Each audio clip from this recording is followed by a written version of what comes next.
nó tê cho các tổng tuần cho nó chụp hình sẽ đẹp một thiệu này ạ tê tầm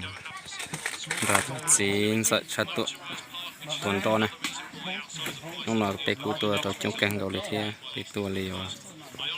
nàng ngậm đầu lưng thế này